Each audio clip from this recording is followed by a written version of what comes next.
day, certainly across the world, and it has come to the world of sports. How will the NBA address the potential spread of the coronavirus? Our Brian Windhorst has been in studio with us all morning long with great insight into this, and Stephen A. Smith joins us in advance of First Take. And I would love for you to share, Brian, for those who are just tuning in, perhaps getting ready for First Take here, the sort of the top line headlines of what you're hearing. Yeah, what I've been told is that everything is on the table. No matter what scenario you want to bring up, the NBA is not ruling anything out. They're going to go over contingencies for that today. But also, I think there's a strong possibility that they will start the process of having fans no longer come to games. That's obviously got to get voted on and gone over by many things, but I think that you should prepare for that to be happening, and then they will look at contingency measures down the line. Player safety is the number one issue here. They want to keep the players healthy, because if a player gets ill, anything, I don't think you can continue the league at that point. So with that as the backdrop, and again, they have shut down the Italian Soccer League, they shut down Chinese Basketball Association in January and still aren't playing games. That's the backdrop here. Stephen A., what is your reaction to all of this? I'm not surprised. I've been hearing the same thing, and obviously they're going to go to about the business of distancing the players from the fans. Then after that, they're going to question whether or not they should have games at all or whether or not the games would be canceled. I think people need to realize how serious this is in the eyes of these sports leagues. The season may be in jeopardy. Just think about that for a second. I mean, that's the perspective that we have to put this in, where the owners get on the phone with the commissioner today. Of course they don't want to do that. Of course that's a last resort. Of course they want to continue to make their money, et cetera, et cetera. But if you have to go to the extreme of making sure that the players are not playing in front of any fans, what is the next step? For them not to play at all, because if one player comes down with the virus, then obviously what we talking about here, I don't know about y'all, but I washed my hands about 17 to 20 times, a half a day over the last week or so, okay? These players are competing against one another. They're banging bodies. They're sweating all the time. They're shaking hands. The ball is dirty. When you talk, I listen, I'm not this germaphobe kind of dude, but the bottom line is, if you're looking at it from that perspective, just imagine what it's like for them to be on the court against others. The flu has gone through team after team after team this year. That's right. Yeah. I agree. And Matt was telling us earlier, again, I say this in case you're just joining us, that you think from the perspective of the players, they would prefer at least a temporary halt of the season to playing in empty arenas. I completely agree. Like I said, I just think the fans are so important to what we do. Key touched on it last segment. He plays one-on-one with the other. For basketball, the arena, the energy, the environment, the fans are so crucial to that moment. So I think as a player, I would rather wait. But then you say, wait, how long do we wait? Is it 2 weeks? Is it 3 weeks? Is it 6 weeks? Is it 8 weeks? We really don't know how long that time is. These are all legitimate questions, but I think that what it comes down to is that, what is China doing at this particular moment in time? You collaborate with other nations to see what progress has been made, and then you act accordingly. Because once you have everybody working collectively with one another, then the players are going to willingly capitulate to anything, because then in the mind's eye, it's like, all right, this is real serious. Our health does matter. What have we heard from the players? We heard LeBron. We played that earlier today. He initially said he didn't want to play in empty arenas. He changed that substantially in his most recent comments. What else are we hearing? I think everything is developing very quickly just in the last 72 hours. Matt was talking about being at Draymond Green's birthday party over the weekend. Nobody said anything. When LeBron first answered that question, we said he wouldn't play in front of an empty arena, I don't think he'd even thought about it. And that's one of the reasons why I walked it back, because I don't think it was in the front of the mind. But there's no point in arguing about the severity of the virus. That's not relevant here. What's relevant is what the local governments are saying, and what's relevant is what has to be done to protect the players. And those issues are going to drive the decision. And from a basketball perspective, think about what we're talking about here. Think about what we've been looking forward to, the Greek Freak, LeBron, Kawhi, and then there are no games potentially. That would be maybe the most devastating thing that has happened in the sports world ever. Yeah, it is, and it feels like a real possibility. I have to let Stephen A. go as much as I don't want to, but in 2.5 minutes, I'll join him across the hall. We'll do First Take. We'll get everything started, and then you can watch Stephen A. tonight on SportsCenter, presented by Mountain Dew, 7 o'clock Eastern. Stephen A. on whether Jokic is good enough to lead the Nuggets deep in the playoffs. A look at how much Luka Doncic has accomplished by the age of 21. All that and more. SportsCenter with Stephen A. tonight before the Nuggets and the Mavericks on ESPN. Wendy, I want to continue this discussion with the timeline here, because you're talking about this conference call that's happening, and you said it's some point this afternoon, and it's going to take a while. Yeah, my understanding is that the league has a series of conference calls set up between now and the end of the week with general managers as they go over those situations with team business personnel.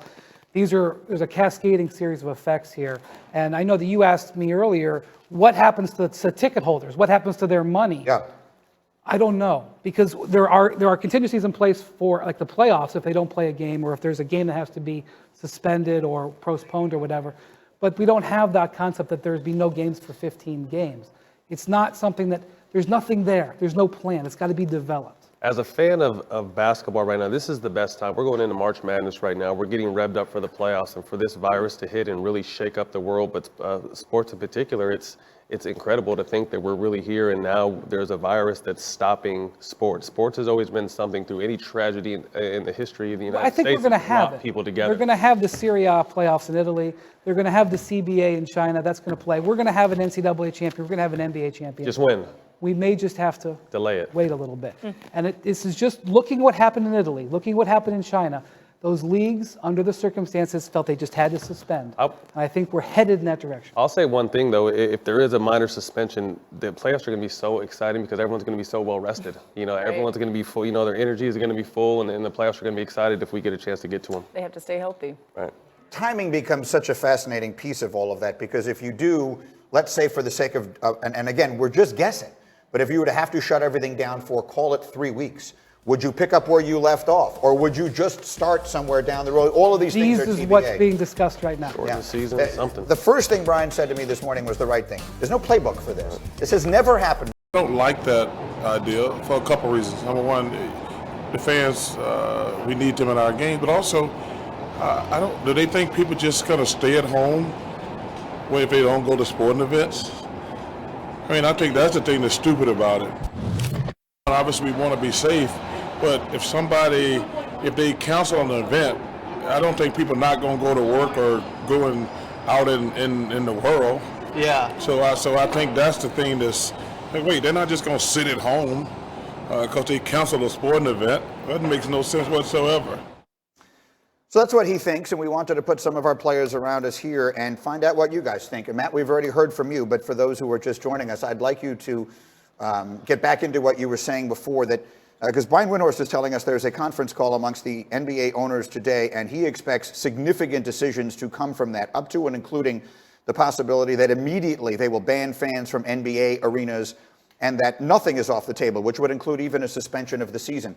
And you were saying that you think most NBA players would rather suspend the season than play in front of empty seats. I think the fans are such a big part of our game. The arenas jump in at this time of the season. It's the stretch run for the playoffs. You need a little extra boost, some adrenaline, some motivation, and that's what the fans bring you. We're going to have a semi-pro game out there with Jackie Moon performing at halftime. Next thing we know, it's going to be a completely different atmosphere, and I hope that suspending fans from the game is the last possible objective. My guess, and it's probably not a good idea to guess about anything, but I would guess that would come well before they would suspend the season, because suspending the season comes with a host of other ramifications you don't want to get involved in, which can include changing dates, and we don't know how long this would go. Now, basketball and football are very different games, and the way they are consumed is very different. The fans are basically right there on the floor with you guys. In football, it's not nearly that way. How would you feel about it, Key?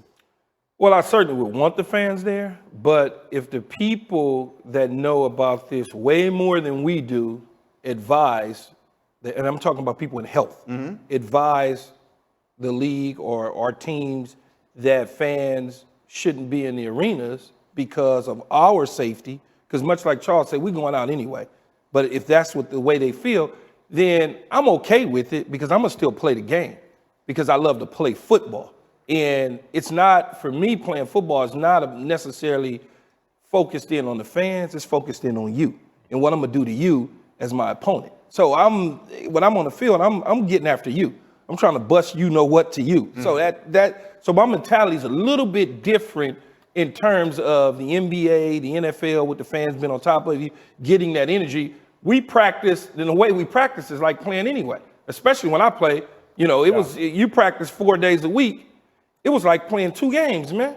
I think new age athletes, I can't speak for all, but it's a generalization, might be different. I think you play sports for 3 inherent reasons. You play for faith, finances, and to a degree the fans. And I think that the fans bring that juice. They bring that energy. To Keith's point, usually before the preseason, you have inter-squad scrimmages. 3 years in a row, we were against the Patriots, against the Panthers, and against the Ravens. It's different when it's just you and your teammates rah-rahing, when you got a whole stadium of fans out there, and after you make a big play, you celebrating the crowd.